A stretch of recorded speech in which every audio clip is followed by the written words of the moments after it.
There is breaking news from the High Court at this hour. The Supreme Court extending the block on a controversial Texas immigration law. It means that Texas, on its own, cannot detain migrants suspected of crossing the southern border without authorization. But first, unprecedented and impossible. That is how Donald Trump's attorneys in a court filing today describe securing a bond for the more than $450 million that Trump must post by next week for a fraud judgment against his businesses.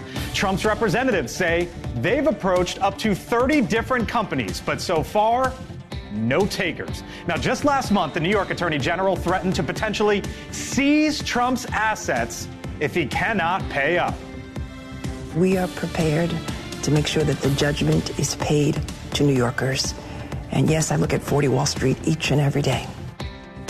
So, what happens if a former president and the presumptive Republican nominee for president starts having his assets seized by a Democratic attorney general in the middle of a presidential campaign?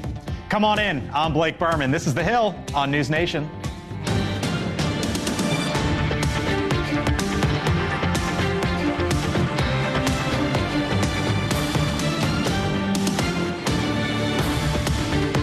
All right, hello. Here we go. Hanging out with us today, Scott Bolden, NewsNation contributor, former D.C. Democratic Party chairman. Nan Hayworth, of course, the former congresswoman from the state of New York.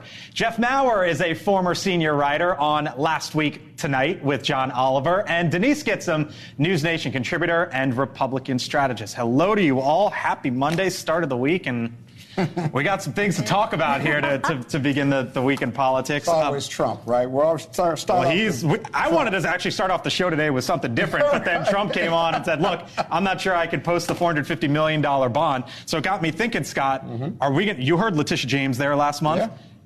Is she going to start seizing his assets next week? She certainly has the power to do that, and it's an administrative process. The marshals will show up, and she can get a court order from this judge who's not a big fan of Donald Trump's, and she can take control of the property. What usually happens in a case like this, and this is a really unique case, let's remember, Donald Trump drives this narrative, is that if I was Trump and his lawyers, I'd start talking to the New York Attorney General about some type of resolution or payment plan. Okay, all right, let's bring in former Trump White House attorney, director of the Independent Women's Law Center, May Mailman, Jesse Weber as well. Come on in, NewsNation legal contributor. Hello to you all. Nice to see you. May, I'll start with you, ladies first. Are we gonna see Letitia James potentially start seizing Trump's assets next week?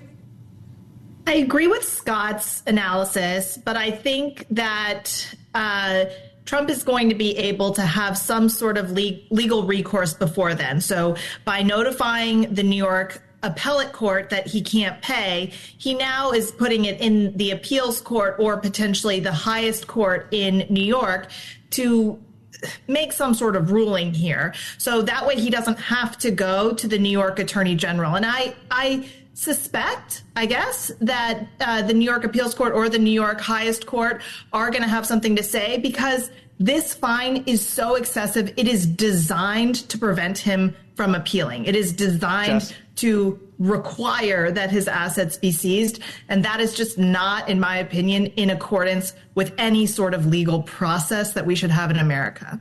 Jesse? Well, look, I think he has a strong argument, I don't know if it's a successful argument, that he is going to suffer major harm. And what he's going to try to do is basically stay this, pause it. And he has a couple of avenues to do that. He could go to the intermediate appellate court to do that. He could try to get to the highest court in New York to do that. He may also be able to convince them, look, the bond amount is way too much. If you agree to $100 million, I can make that happen. And that might be a way to temporarily pause it. Not sure it's successful, considering right now. And by the way, it's not a surprise that the 30 different insurance companies and underwriters chose not to go forward with this. This is a massive judgment. They want collateral. They want cash. They want stocks. They don't. Real estate is not enough for them to secure this bond. Yeah, his attorneys today in that filing made the argument, look, for something of this size, you would need $1 billion or so liquid in cash to be able to deal with this. All right, so that's part of the legal side of this. Politically, hello, Denise, what if assets are being seized of Donald Trump, maybe starting next week or in the upcoming weeks, what does that mean for him politically? Well, they might as well say, like, give him a gazillion dollars, because that's what it sounds like to the average American. And I think it's going to help him ride right back into the White House. When you start seeing people take things from others that they don't like, and if it hadn't been for the fact that Letitia James literally campaigned on taking Donald Trump down and taking his assets, if she hadn't made it so explicit from the start of her campaign, I don't think people would see this as much of a political move as it is. But one camera shot of them going in after his assets should make every American afraid. Or that can happen to Or anybody. does it show a weakened Donald Trump? I mean, I think it's interesting. Part of Trump's sales pitch was that he couldn't be bought, right? He's so rich, he's above being bought. He doesn't need donors. He's just that rich. Well, how does that same pitch play when Trump's finances resemble no one so much as Artie Bucco from The Sopranos? Which is not really fair to Artie Bucco, who is only down 50 grand. Trump is down about 1,000 times that. If you thought Trump was corruptible before, what are you going to think when Letitia James starts seizing his assets? And I got to say, Letitia James is going to end up with some really tacky shit. So some tacky stuff. I'm not sure she's going to want to do that. We've got 54 minutes to go here. You know, it's just too bad that President Trump isn't Hunter Biden with a sugar daddy waiting to pay all his debts. It'd be so much easier. Like President Trump lost. His empire lost value when he was president. So if anything goes to this guy's not profiting from the office, I think that would be it. But we know this much.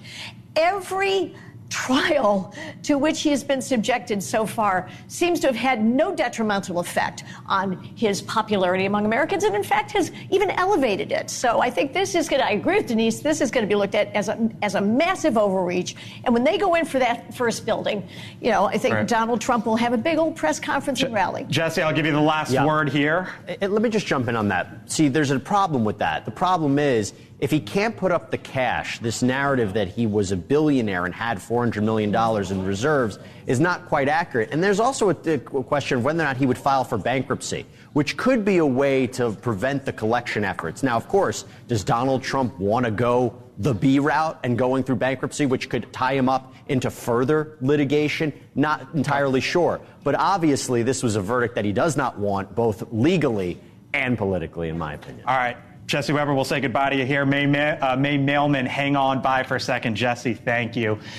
Meantime, there was this moment from the former president gaining tons of attention over the weekend. We're going to put a 100% tariff on every single car that comes across the line, and you're not going to be able to sell those cars. If I get elected, now if I don't get elected, it's going to be a bloodbath for the whole. That's going to be the least of it. It's going to be a bloodbath for the country. That'll be the least of it. But they're not going to sell those cars. They're building massive factories. Now, some keyed in on the term bloodbath, suggesting that Trump was predicting violence. However, the full clip, as you heard, a decent portion of it there, shows that Trump was talking about China's desires to build vehicles and Mexico sell them into the United States after that. But look at this headline in Bloomberg for just a moment. Headline today, quote, China's super cheap EVs offer hope for average American buyers. BYD's sub $10,000 Seagull electric car sets a new bar for global automakers, forcing Detroit to pivot toward cheaper rides. Nan, Denise, is Trump right here on the auto front? Yes. I mean, he's absolutely right that America's so-called investment, this government-compelled taxpayer investment. So you got no exception with what he said over the weekend? Well, I'd love to not see 100% tariff, but everybody understands the point. What he is doing is talking to the American worker and to the auto workers of Detroit who have been betrayed by this government because EVs have not worked out, and these companies are suffering. And now the Chinese are going to waltz into Mexico and sell cheap EVs, probably with generous subsidies. So it was the USMCA, which was the agreement that Donald Trump negotiated, would allow for this. China is simply playing by the rules that Donald Trump's White House laid down. So is Trump to blame? There's a penalty, for but part it's of not this? as big as 100%. Yeah, it's like 2% versus 100% of what he's floating. Whatever it is, it's going to get fixed. It's bipartisan consensus that this is not going to be able to move forward the minute it starts happening.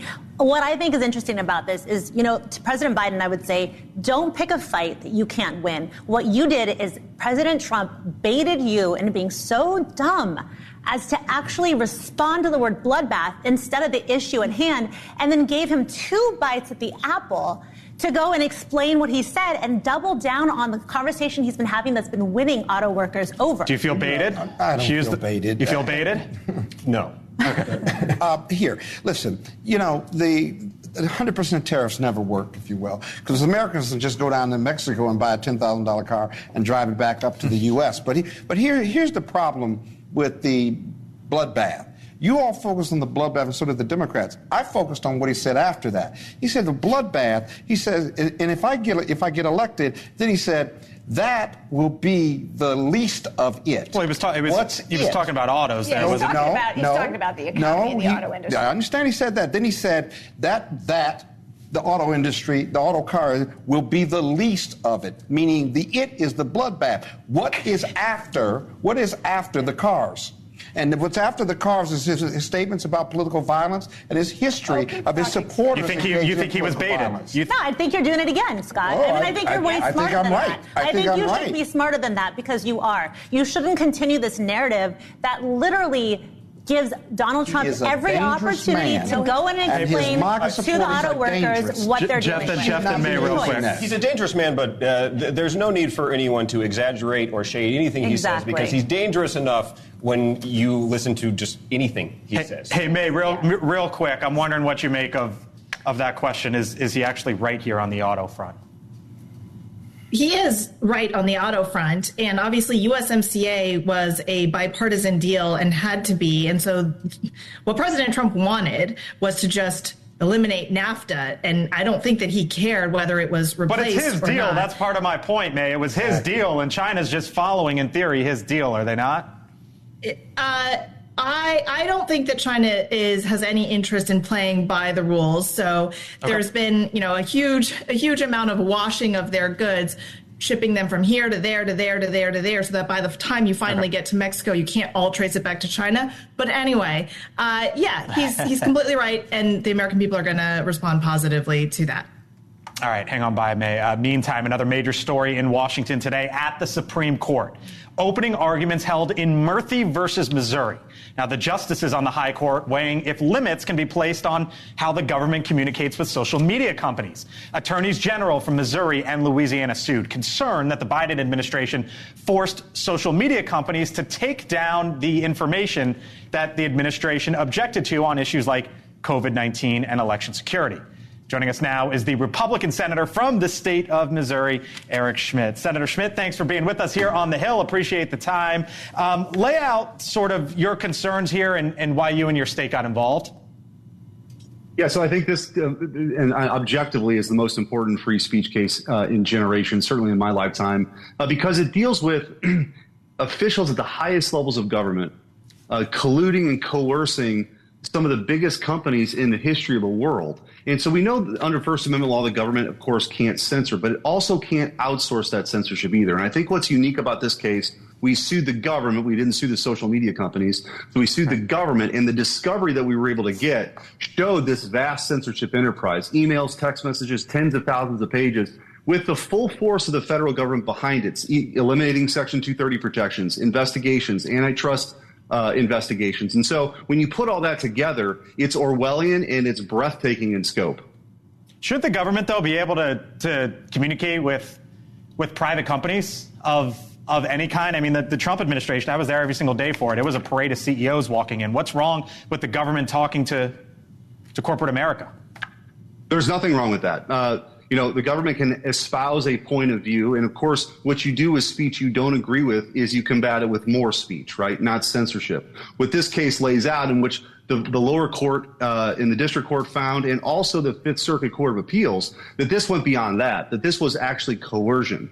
One of the judges in the questioning said, that's a nice social media company you have there. Wouldn't it be terrible if something happened to it? So when the federal government sort of acts like a mob, and says we're going to do all kinds of bad things to you if you don't comply here, that's when you cross the line into basically outsourcing that censorship. Top Democrat on the Senate Intelligence Committee, one of your colleagues, Mark Warner, quote, any injunction here would prevent or limit the government's ability to communicate with social media companies and would leave the United States vulnerable to attack.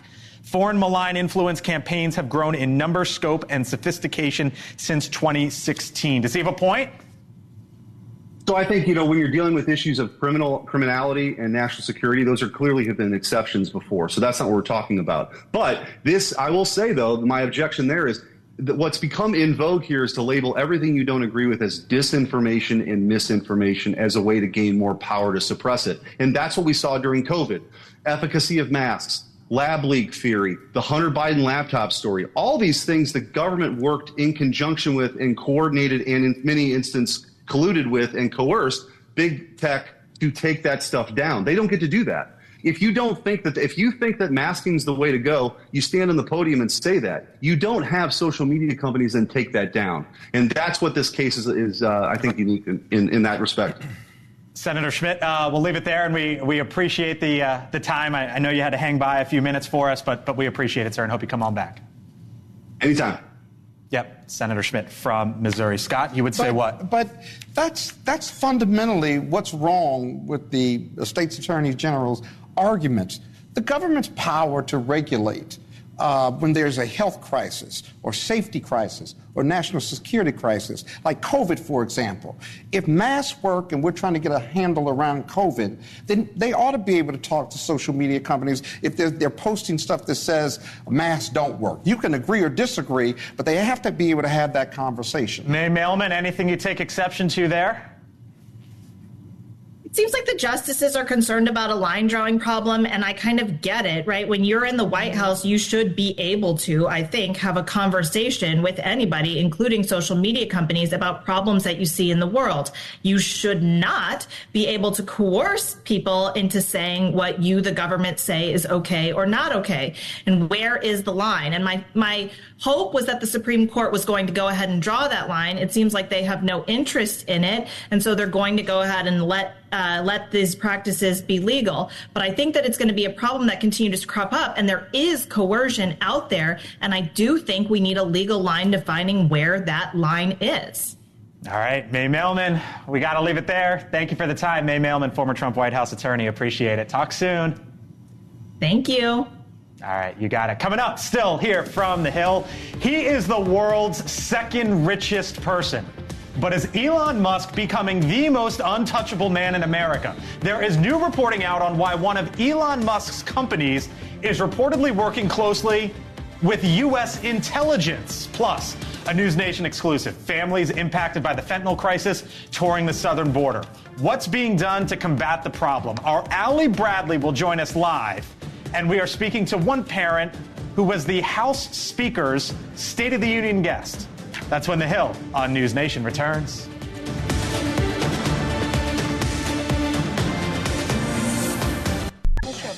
All right, welcome back. Just how closely is U.S. intelligence working with the second wealthiest man in the world? Well, Reuters is now citing a handful of sources who say Elon Musk's space company, SpaceX, is building a network of spy satellites in a deal worth $1.8 billion. Now, Reuters reports that SpaceX signed that deal with the National Reconnaissance Office in 2021.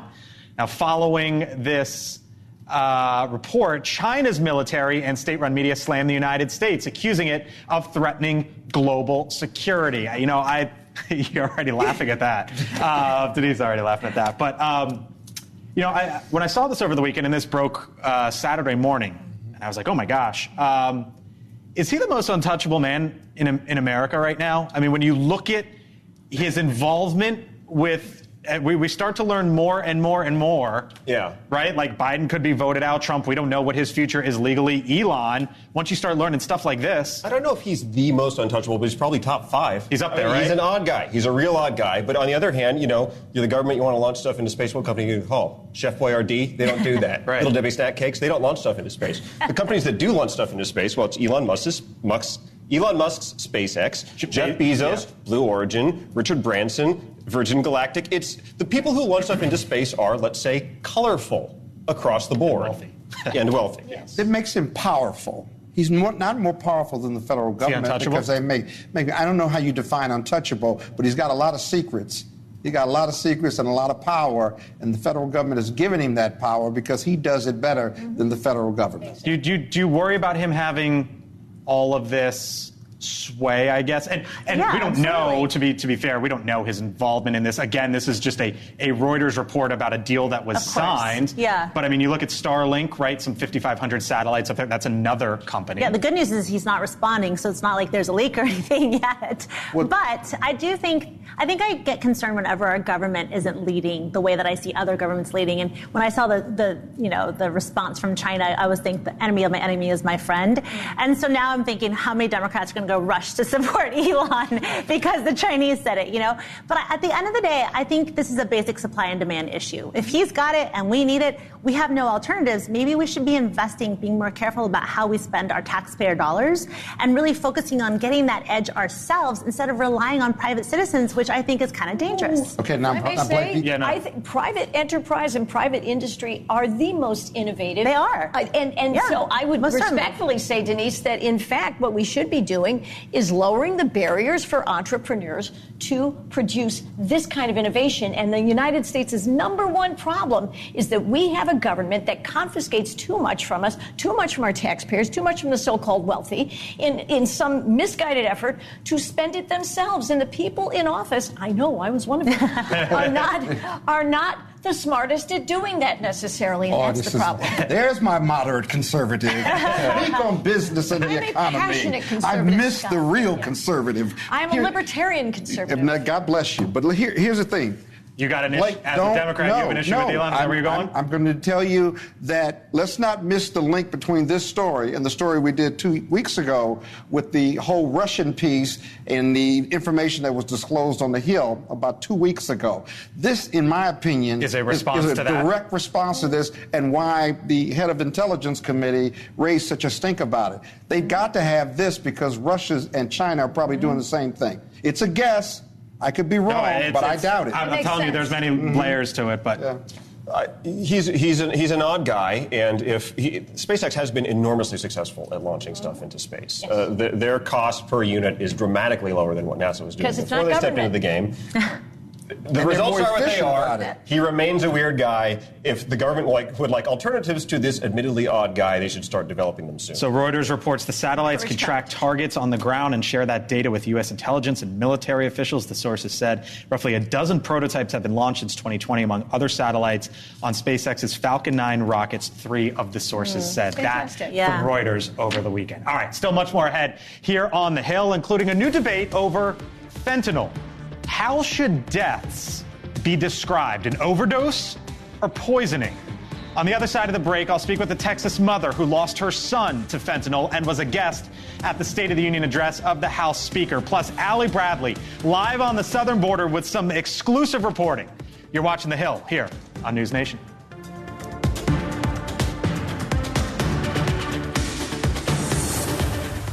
Back here to the Hill on NewsNation. So the border crisis, of course, continues to be one of, if not the most important issues for Americans heading into the 2024 election. No one understands that more than the parents of those who have children who died due to the fentanyl epidemic. Now, some of those parents visited the southern border and spoke with our Allie Bradley exclusively, who joins us live from the border once again. Allie? Yeah, hey, Blake. So, of course, we know tens of thousands of lives are lost every year to the deadly drug fentanyl. And so that is why these families came down there to kind of see it firsthand, see where it all really began. So Tom Quell and Mark Murphy, they are both living through the unthinkable. They both lost children to fentanyl poisoning. One of them actually thought that she was taking a Xanax. So when they made their journey down to the southern border, they were kind of looking for some type of closure down there, something to offer them some relief to all the pain that they've been feeling. Of course, the southern border is where the deadly drugs are really making their way into the United States. So they linked up with Terrell County Sheriff Thaddeus Cleveland in Texas, and they gave NewsNation exclusive access to ride along with them, where we learned that these parents' wounds remain as open as the southern border. Take a listen. It's kind of surreal because looking at it, it's beautiful, but it's also sinister in my mind, because knowing that's where it's coming from, it's tough to look at that. Yeah, I mean, well, just to me, knowing over there that the cartels are very smart people and they're making billions of dollars on the lives of Americans is gut-wrenching. Okay, so Quell and Murphy both dedicating their lives now to preventing this from happening to anyone else's kids in the United States. They actually came together. They started a foundation in honor of their kids, and namely of Jack. So it's called doitforjack.org, and there you can learn more about fentanyl poisoning. You can learn more about Jack as well. But Blake, when it comes to these gentlemen down there, you know, they were saying this isn't a red or a blue issue. This is something that Congress really needs to get their hands on and change when it comes to the flow of fentanyl. We know only around 10% of it is being caught at our ports of entry, which, of course, I'm sure we all agree is a problem. Blake. Allie Bradley, live for us on the southern border again, this time in the state of Arizona. Allie, thank you.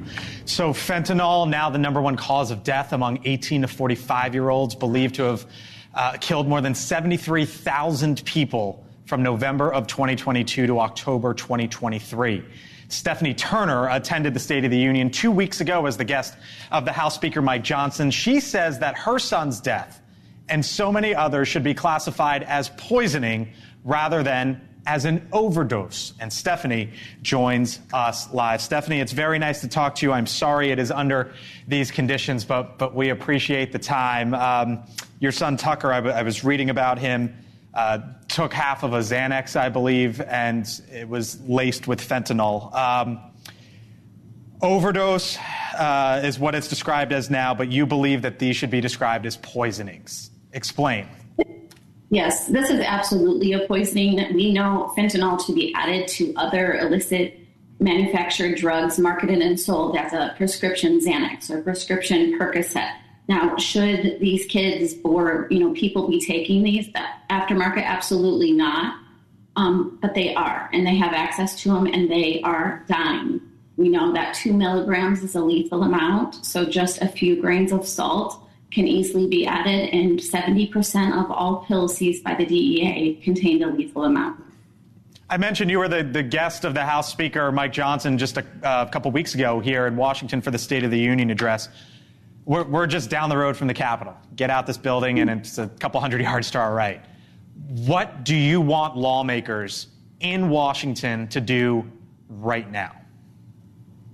This is how I feel about it, and I stand with a whole group of parents who have lost, their children, and there's nothing worse than going through the loss of child loss. But Biden and all elected officials take an oath upon entering office to uphold the Constitution, and by not protecting our borders and not protecting Americans, they're breaking their oath to all Americans, and we need them to do better. These are young lives that are being stolen from us right and left. It is the #1 cause of death among 55 and under, and the #1 age group that is being hit is 10 to 14-year-olds.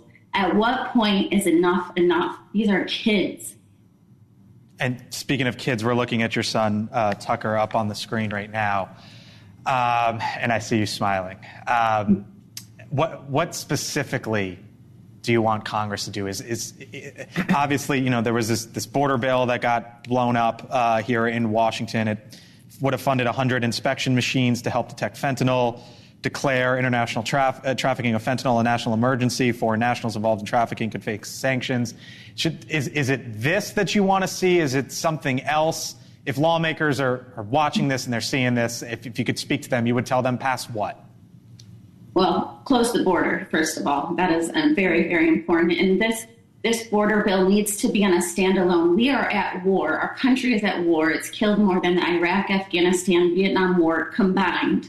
So, #1, why are we let's not have it attached to other stuff. Let's not make it complicated. We need President Biden to close our border. That is #1. #2, let's educate our youth. Let's get parents and youth educated. We have the Tucker Project curriculum that we have implemented. It's being implemented in Georgia right now, and we're working with other states. Let's get this education out. Let's support those in recovery. We need more help with recovery. Fentanyl is highly, highly addictive, and quite honestly, treatment centers cannot get people off of this substance upon using, and that is a very, very big concern. And reporting the numbers that how they're reporting and tracking this is not consistent, and this number is really, really low. I would dare say it's probably double than what we're hearing about. Stephanie, we have to leave it there. We thank you for the time. Commend you on the work. If you're here in Washington, let us know. It'd be nice to meet you. All right. I'll let you know next time. Thank you. Yep. All right. Joining us from Texas, Stephanie, thank you. Meantime, speaking of Texas, controversial new law in that state not taking effect today after the Supreme Court declined to act at a deadline just a little more than an hour ago. The bill, one of Governor Greg Abbott's signature policies, gives Texas officials the right to detain and jail suspected migrants in the country illegally. Nan, first off, Supreme Court, obviously, that was a big moment, or big news a little while ago. But as you watch Stephanie, you think what? Well, the sad thing really is she's exactly right about fentanyl. These are poisonings. I agree with her, Blake. And fentanyl is entering our country across the southern border. The very sad thing from the federal standpoint is that President Biden has the tools in the form of executive orders. He could close the border far more effectively today, and he's not doing it. And I think we all have to ask ourselves. Explain to people at home. Can we show the graphic again? Fentanyl in the Senate border bill. We know that bill's going nowhere. Right. As a former member of Congress, explain to me why the House Speaker, Republican, or the Senate Majority Leader, Democrat, would not put that on the floor solo. I think it would be... Is that a crazy question? No, it's not. Right? No, Blake, it's a common sense question. And if Congress responded to common sense, they could, frankly, go home after about a month, probably, and should. But no, here's the problem.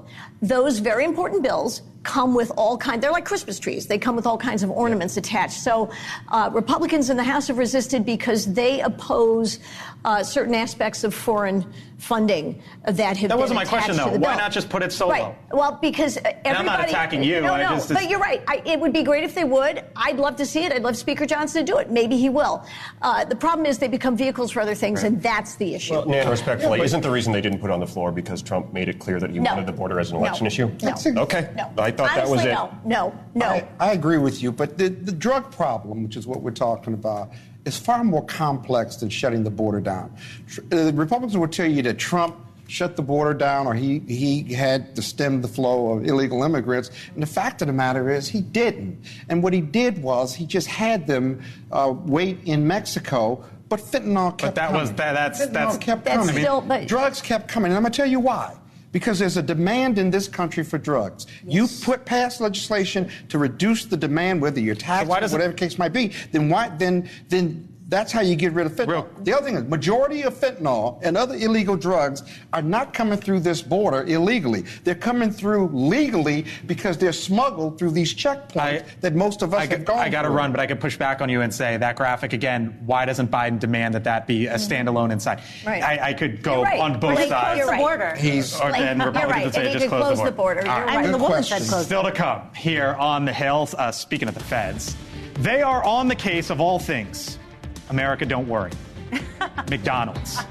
Why the government now wants to help out McDonald's, and the issue seems to hit its stores all across the country. The FTC, McDonald's, and soft serve. Yes, I promise you this is real. McDonald's and the government. When the Hill on NewsNation returns, we'll explain.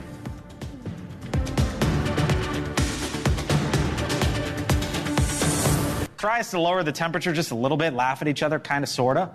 NewsNation there as well over the weekend. And gaining praise for his performance, the little-known governor from the state of Utah, Spencer Cox. All right, Jeff, put on the comedian hat. Okay, it's the only hat I own. It's the only hat I own. It's the only hat you own. Former writer for John Oliver's show. This made me laugh. Spencer Cox, here's what he said at one point. He said, quote, "I am from the great state of Utah. Oh, sorry, I should explain. Utah is a state between Tyson's Corner and California." Solid. Yeah, Tyson's Corner is like is an area just outside of Washington. Which tells me that he's been in D.C. for a while. He's representing the Pacific suburbs. That he does. But yeah, to the extent most people in the Beltway are familiar with Utah, it's usually through Book of Mormon. So yeah, the joke reads B-. B-, okay. Spencer Cox, he says. So he also took on January 6th. Yeah. Keep in mind, he's a Republican governor, and he was... The elephant in the room. It was the elephant in the room, right, as he's talking about it. He says, quote, "Here in D.C., you say you smoked but didn't inhale. Where I'm from, people say they went to the rally but didn't go inside." Again, good joke. The first part of the joke, okay, smoke but didn't inhale, that reference is 34 years old now. Usually when you want to do a topical joke, you got to keep it in this century. But other than that, good joke, B+. Anything else catch your eye from him over the weekend? I thought he was pretty funny at the Gridiron Dinner. Gretchen Whitmer, I saw her bit. Gretchen, call me. I'm available for contract work. She bombed for the reports. Why did she bomb? Because the jokes weren't funny. Opened with a joke that was dirtier than the thing I said on accident in the first segment. It went downhill from there. Gretchen Whitmer, they're talking about her as, Democratic hopeful. I like her. I like Gretchen Whitmer. She just didn't have a good night. Wasn't good? Maybe she just can't tell jokes. That's right. Stay in your lane, She'll get better when she runs for office. Turning out to the Royals. The Princess of Wales, Kate Middleton, is breaking the internet, at least according to Google. Here is some context. Middleton has been searched more by users in this country, more than 5 times more than both Joe Biden and Donald Trump in the past week. You see the graph there. Interest in the royal family isn't anything new, but of course the recent controversy surrounding her whereabouts and that picture, Denise, is spiking interest among Kate. All of my friends are obsessed with this story. It's hilarious. I'm not quite as obsessed, but look, I'm from California. We all know when you disappear for a little bit, you got a little nip tuck here and there. That's my conspiracy theory. But she didn't help anything, and all of their efforts to come back and try to explain away what's going on and ask everyone to, respect her privacy. Oh, they just need a little bit of PR 101. You guys call me. I'll help you. A recent poll, interest in the election. So her Google searches are, what did I just say, 5-6x, Trump and Biden. Interest in the election, a lot, 42%, only a little, 19%. Is that a lot high? Some people were saying, you know what, that's low. Is that high? I don't know. Is that a big number this time around? Seems pretty good. Yeah. A lot of interest in the election at this point. It's not zero. Yeah. It's not zero. I don't know which category I'm in. I'm in the 19. You're in the 19, only a little following it? I'm in the 42. But the Photoshop piece with Kate Middleton. Yeah. I don't understand why it's such a big deal. What did they Photoshop out or in? Because she's screwed up. She put forth a picture where, the kid's arm was, backwards or something. You can't do that, Scott. I know in Democratic politics, maybe you can fudge a little bit, but come on. I wasn't being political. I know you weren't. I wasn't trying to be that. Whatever she did, I mean, let's say it was an innocent mistake. I don't understand why that's such a huge deal. Because they're the royals. Right. Everyone, Princess Diana, Meghan Markle, are you kidding me? They have a Netflix series. It's ridiculous. Longest running soap. Yes. I went down a little bit of a rabbit hole with this story the other day, the Kate Middleton story, and I went down an even deeper rabbit hole with this one here because it's a $200 billion company. It's a U.S. staple, of course, but it seemingly needs a bit of a boost to fix its ice cream machines. McDonald's we're talking about. Why are we talking about McDonald's? Because the FTC, the Federal Trade Commission, and the Department of Justice's Antitrust Division are now pushing for exemptions so that third parties can come in to repair McDonald's ice cream machines. Believe it or not, that is currently not allowed under law. Now, the U.S. Copyright Office is now pushing to allow McDonald's franchise owners to use third-party devices to repair soft-serve equipment, saying, quote, soft-serve equipment breakdown can lead to $655 a day in lost sales, that there are long wait times for authorizer repairs, and that licensed repair technicians charge over $300 for every 15 minutes. So now you got the DOJ and the FTC jumping in to try to help the ice cream machines with McDonald's. Your government at work. There's the problem with government. Oh, come on, you're going to bash this? I think I'm with the franchisees, and I can attest to it because of my local McDonald's. I think they want this because it frees up. That's what I'm saying. They want the freedom to hire whom they need. Yeah. Yes, and bravo, because the government shouldn't. I understand there are laws of franchising, etc., but the government should not impede these small businesses. And I can attest to it. My local McDonald's has had many outages on these streets. And let me tell you, I'm personally aggrieved by that. You feel strong. You want the government to tell big business to fix these machines, or you want to be that I want intrusive? to tell government to let small businesses fix these machines outside of their franchise. So you want government involved. You want government involved, It's going to violate the franchise. By the way, I told you I went down a rabbit hole with this. There is a website, McBroken.com, that documents when McDonald's ice cream machines are broken. It's a lot.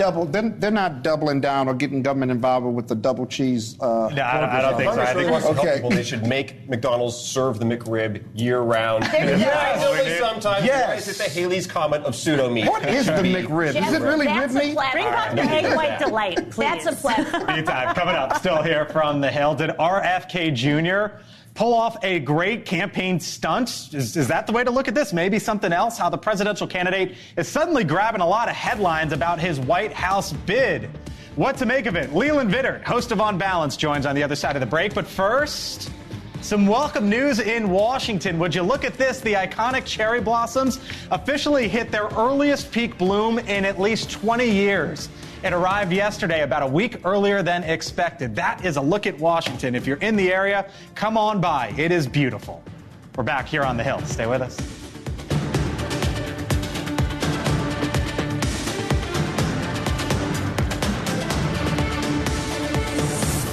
Cuomo, Carlson on NewsNation. See why more than 500,000 viewers tuned in for Cuomo's most watched interview ever on the only cable news channel that respects all Americans. NewsNation. Watch it online now at newsnationnow.com. All right, welcome back here to the Hill on NewsNation. So the RFK Jr. Veep Stakes is starting to get even more and more attention. Nicole Shanahan, there were reports over the weekend that maybe she might be RFK Jr.'s vice presidential pick. Host of On Balance, Leland Vittert, joins me now. You know, there was this, and then there was... Nicole Shanahan has never been Googled more times than over the weekend. Yeah. And then there's Aaron Rodgers and the Jesse Ventura story from, I don't know, a week before that. And I thought to myself, you know what? Is this just a great campaign manager just putting story out after story out after story out to get some pub for their guy? Yes, if any of those names would actually help the candidate, then that would be a great strategy. Or the inverse is that I guess this is a terrible strategy. I really can't figure it out. RFK has tapped into something interesting, as did Ross Perot. Right. And then we all remember when Ross Perot picked Admiral Stockdale, who am I and why am I here at the debate? Right. And that sort of encapsulated Ross Perot's candidacy. It defined it. It's what we remember.